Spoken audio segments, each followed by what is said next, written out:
Okay, next distribution is the binomial distribution. Binomial distribution has some characteristics. अगर किसी भी experiment की ये वाली करेक्टरिस्टिक्स होंगी तो वहां पे बाइनोमियल फिट की जा सकती है। पहली क्या है कि there are only two possible outcomes of the experiment of that trial. यानी कि ट्रायल क्या है, performance of a single experiment, एक दफा किया जाए तो उसको ट्रायल बोलते हैं। ठीक है, पहली इसकी जो करेक्टरिस्टिक है बाइनोमियल डिस्ट्रीब्यूशन की वो ये है कि ऐसे एक्सपेरिमेंट, ऐसे रैंडम एक्सपेरिमेंट जिनकी दो आउटकम्स हो, सक्सेस और फेलियर, दरमियान में कोई बात ना हो। जैसे कॉइन टॉस किया, हेड आएगा या नहीं आएगा। ठीक है, डाई थ्रो की है, 1 2 3 4 5 6 आएगा, 3 की अगर मैं कहता हूँ 3 आएगा या नहीं आएगा। ठीक है, ये पहली करेक्टरिस्टिक है कि उसकी जो आउटकम है वो या सक्सेस हो या फेलियर हो, तीसरी पॉसिबिलिटी कोई ना हो। ठीक है, सेकंड जो इसकी पॉसिबिलिटी है वो ये है कि प्रोबेबिलिटी जो है, सक्सेसिव ट्रायल्स आर इंडिपेंडेंट। ठीक है, प्रोबेबिलिटी ऑफ सक्सेस और फेलियर रिमेन्स सेम। यानी कि अगर कॉइन थ्रो किया गया है और कॉइन पे हेड आने की प्रोबेबिलिटी 1/2 है, तो नेक्स्ट टाइम भी कॉइन पे हेड आने की प्रोबेबिलिटी 1/2 ही रहेगी। कि ये नहीं कि पिछला जो एक्सपेरिमेंट है या पिछला जो ट्रायल हुआ है उसका जो इफेक्ट आगे आए। यानी कि सादा लैंग्वेज में हम इसको कहते हैं ट्रायल्स आर इंडिपेंडेंट, कि ट्रायल जो हो वो इंडिपेंडेंट हो। ठीक है, या हम ये कहते हैं probability of success remains same through out the experiment.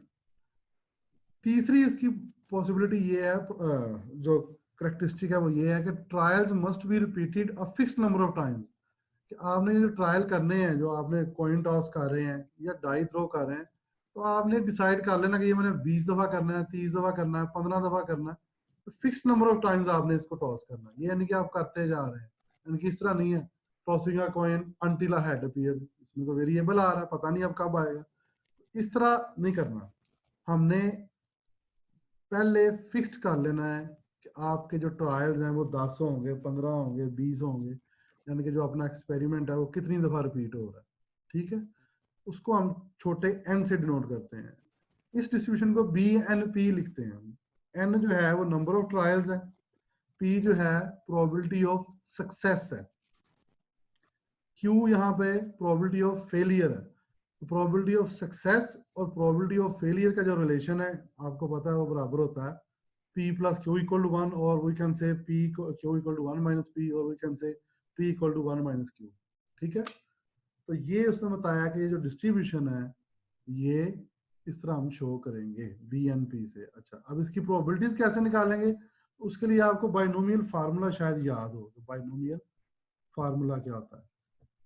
ठीक है, तो किसी भी इवेंट की जो प्रोबेबिलिटी है, ये आ गया, ये b x n p f of x, ये जो हमारा पीडीएफ है वो ये बी एक्स एन पी से मैं डिनोट कर रहा हूँ। ठीक है, किसी भी इवेंट की प्रोबेबिलिटी निकालने का तरीका होगा एन सी एक्स पी की पावर एक्स क्यू की पावर एन माइनस एक्स। और एक्स की वैल्यू कहाँ से कहाँ तक चलेगी? एक्स की वैल्यू 0 से स्टार्ट होगी और मैक्सिमम एन तक चलेगी। एक्स क्या है? Number of successes. यानी कि अगर मैंने कॉइन टॉस किया है 10 दफा तो मैं कहता हूँ हेड आए। अब हेड यहाँ तो नहीं आएगा, या एक दफा या दो दफा या तीन दफा या चार दफा या 5 दफा या अप टू 10। यानी कि 0 से स्टार्ट होगा और n तक जाएगा। This is the PDF of x density function starting from 0 going up to the maximum value n। ठीक है, और ये जो करेक्टरिस्टिक्स है इसकी, f of x is greater than equal to 0। जाहिर बात है कि आपको पता कि एन सी एक्स जो है ये कॉम्बिनेशन क्या होता है? पॉजिटिव। पी जो है ये भी पॉजिटिव है, क्यू क्या है ये भी पॉजिटिव है, क्योंकि ये दोनों प्रोबेबिलिटीज हैं। इसलिए ये F of x is always greater than equal to 0। Second property है summation F of X equal to 1। इसको उसने शो करने के लिए बाइनोमियल थ्योरम का यूज किया। बाइनोमियल थ्योरम क्या होता है? a प्लस बी की पावर n बराबर होता है एन सी 0 ए की पावर n बी की power 0 plus N C 1 A की power n minus 1 B plus N c 2 a की पावर n माइनस 2। ठीक है, इसी तरह so on up to last होगी एन सी एन पी की पावर n। हमारे केस में क्या है, हमारे केस में ये इस तरह लिखा हुआ है कि summation x equal to 0 to n, ठीक है, summation x equal to 0 to n,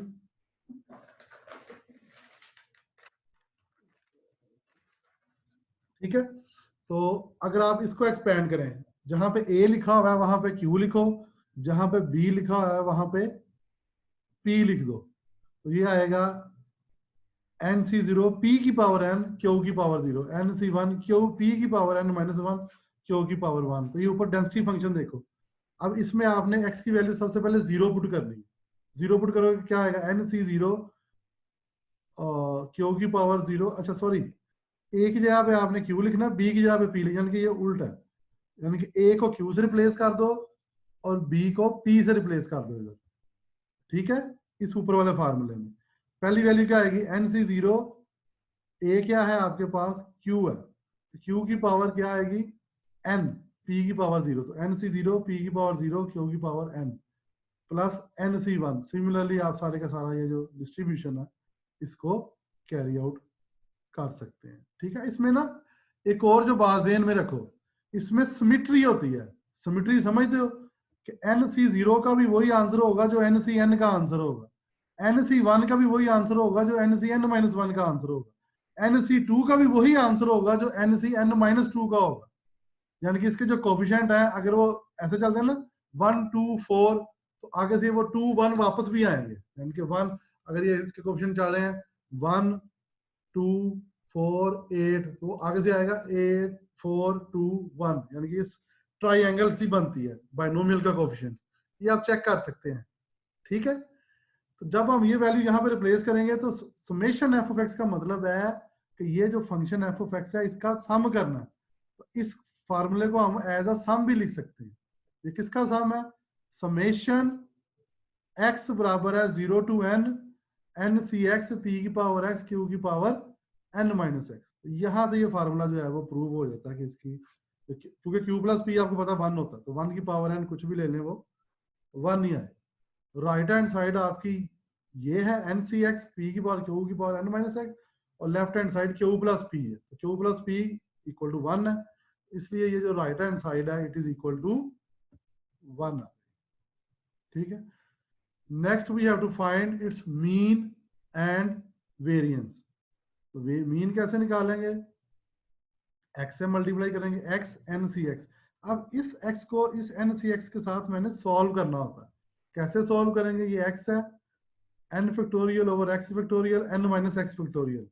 जो x फैक्टोरियल है इसको मैंने एक्सपेंड कर दिया एक डिजिट तक, ये x से कट गया, ठीक है, तो ये बच गया हमारे पास। अब n फैक्टोरियल को मैं लिख सकता हूँ n into n minus 1 factorial, तो यहां से ये n मैंने बाहर ले गया हूं, तो ये आ गया n minus 1 factorial x minus 1 factorial, और यहाँ पे मैंने माइनस 1 को ऐड भी कर लिया और सब्ट्रैक्ट भी कर लिया, इस जगह पे n माइनस एक्स को लिख दिया n minus 1 minus x minus 1 factorial. क्यों ऐसा लिखा, ताकि ये पूरे का पूरा फार्मूला बन जाए कॉम्बिनेशन का।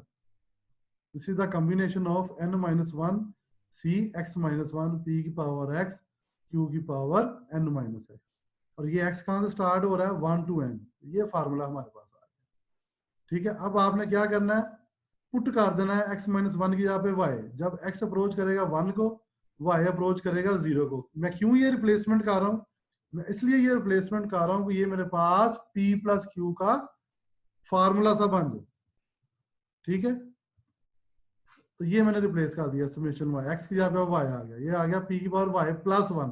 अब इसमें से एक p मैंने बाहर निकाल लिया, ये मेरे पास बचा nc1 y बराबर 0 to n minus 1 nc1 cy p की पावर y q की power n minus 1 minus y, तो ये q प्लस p की पावर n माइनस 1 का फार्मूला बन गया। q प्लस p किसके बराबर है, 1 के बराबर है। तो यहां से हमारे पास मीन की वैल्यू आ गई np, ठीक है। नेक्स्ट हमने वेरिएंस कैलकुलेट किया। अब वेरिएंस कैलकुलेट करने के लिए ये तो मैंने अभी निकाल लिया हुआ expected value of x whole का स्क्वायर, मुझे चाहिए expected value of x square. अब आपको पता है कि एक्स स्क्वायर जो है ना वो ये एन सी एक्स के साथ नहीं काट सकता, यहाँ पे ये स्क्वायर है, इसलिए मैं अब एक्स स्क्वायर को लिखूंगा इस तरह, क्यों मैंने लिखा, ये देखो अब इसको सॉल्व करो, x को x से मल्टीप्लाई किया, x square minus x plus x cut गया, तुम्हारे पास x स्क्वायर बचा। इसलिए लिखा है कि क्योंकि NCX में x को मैं अगर एवेल्युएट करूंगा x into X minus one x minus two factorial, तो वो इसके साथ अब कट जाएगा, इसलिए मैंने expected value of x square को ऐसे लिखा, तोड़ के लिखा। एक्सपेक्टेशन दोनों के ऊपर अप्लाई होगी, इसकी वैल्यू का पता है। अब मैंने expected value of x into X minus one निकालना, ये निकालना जहां पे मैं एरो बना रहा हूं। ये कैसे निकलेगा, इसको इसकी प्रोबेबिलिटी से मल्टीप्लाई करके सम अप करेंगे। ये देखो x into X minus one, अब ये जो x फैक्टोरियल था इसको मैंने वैल्यूएट किया x x minus one x minus two factorial तक, ठीक है। अब ये इसके साथ कट गया, अब ये ऊपर मैंने n फैक्टोरियल को भी ओपन कर दिया, n into n minus one n minus two factorial, क्योंकि मैं n एक्स माइनस टू तक आएगा तो ऊपर भी मैंने n minus to banana, n और n माइनस वन को मैं बाहर ले गया। अब बाकी क्या बचा, n minus two factorial x minus two factorial, once again I add and subtract minus two, तो ये आ गया समेशन x बराबर है 2 to n, और ये पूरे का पूरा फार्मूला वंस अगेन पुट कर दिया मैंने x माइनस टू को y, तो ये हमारे पास जब x2 को अप्रोच करेगा y0 को, x7 को अप्रोच करेगा तो yn माइनस टू को अप्रोच करेगा। वंस अगेन ये सेम फार्मूला बन गया, लेकिन अब फर्क ये आया, अब p प्लस क्यू की पावर n माइनस टू बन गई, क्योंकि ये समेशन जो है वो 0 to n माइनस टू जा रही है, ठीक है। तो ये हमारे पास expected value of x into X minus one की वैल्यू है। इसको मैंने वापस सब्स्टिट्यूट किया तो वेरिएंस ऑफ x आ गया, ठीक है। इस तरह हमने मीन और वेरिएंस